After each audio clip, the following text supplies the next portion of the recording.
FayeCoopsTV. Before you light some candles and try to summon the spirits, let me ask, what if the board actually answers? What if it tells you to do something unforgivable? Will you do what the board says? Hey, I'm Faye Coops, and welcome to Paranormal Stop, your new show for the creepy and unexplained.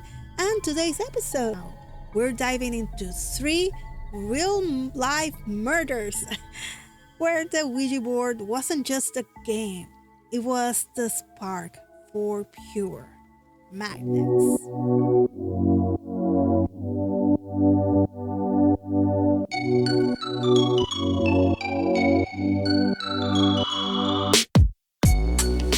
17-year-old Jose Mauricio Ospina had plans. He was doing homework, working a shift at McDonald's, being a regular dedicated student in Patio Bonito, Colombia. Until one day, he tells his mom he's off to a friend's house for a school project. He never comes home. At 4:30 a.m., when his worried mother calls his phone, a police officer answers. Jose's body has been found naked, strangled, head bruised, wrapped in a bedsheet like someone tried to erase him. Police say he'd been with his 3 best friends, hanging out, playing with a Ouija board. One of them allegedly confessed to the police, "The board told us to do it." One boy said they took LSD beforehand. How teenagers are able to get LSD, that is unknown. But autopsy reports show Jose had nothing in his system. So if they were high and he wasn't, could this be a coincidence to something darker? Or was he meant to be a sacrifice? Or somebody hated him? Another friend claimed he saw glowing figures, glowing multicolored figures, and that his friends started hitting a wall. Then suddenly, Jose was on the ground, covered in blood. Was it a drug-fueled delusion, a manipulation, a lie, or something worse? Jose's mother, Claudia, is still searching for answers. "They took my life," she said, "and I don't know what happened."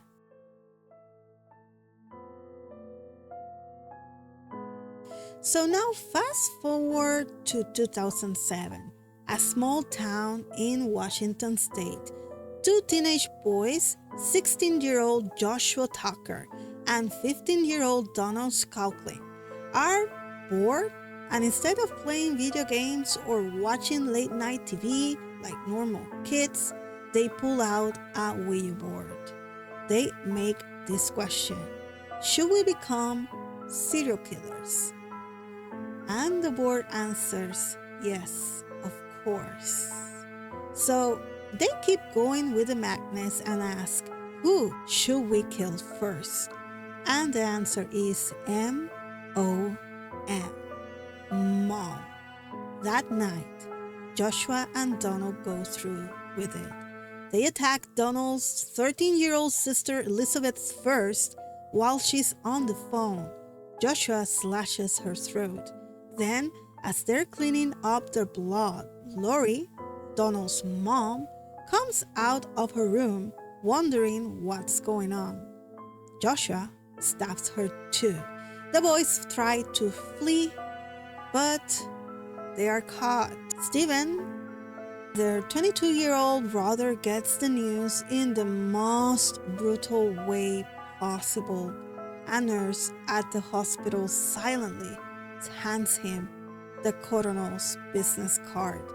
Stephen later said, quote, Your mom is the one who brought you into the world. If you couldn't save one, you could have saved the other. A sentence full of heartbreak because in that house of horrors, his mother and baby sister didn't make it through the door.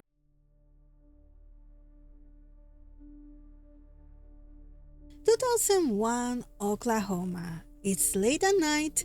Carol Sue Elbaker, 53, is using a Ouija board with her daughter Tammy and Tammy's two kids. The board starts talking to them, but Carol thinks it's not just the spirits, it's God. And God apparently says Tammy's husband Brian is possessed, evil, and a threat. So Carol walks into the room and stabs Brian as he sleeps. As he's bleeding out, she turns then the knife on her 10-year-old granddaughter. Thankfully, she survives.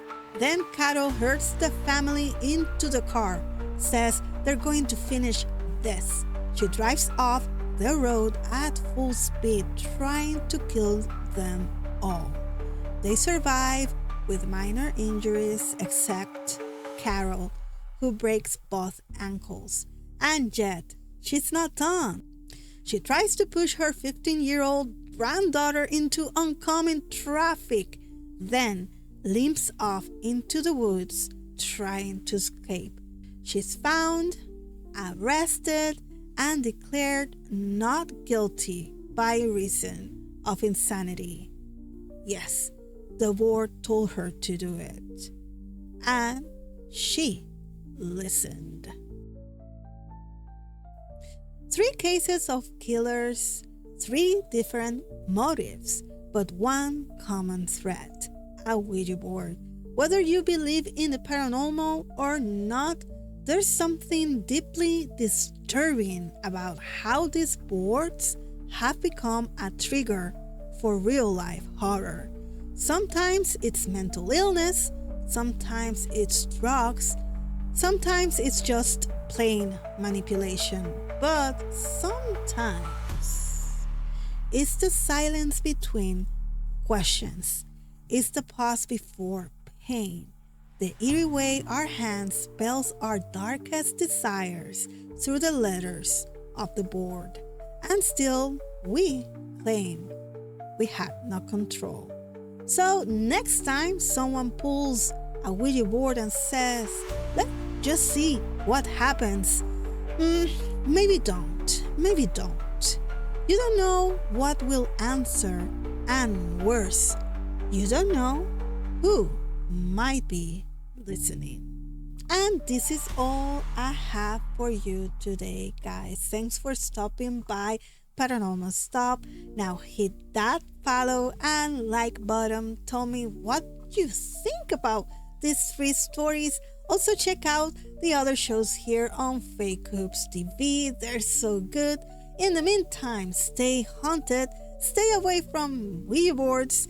Until next time, bye bye.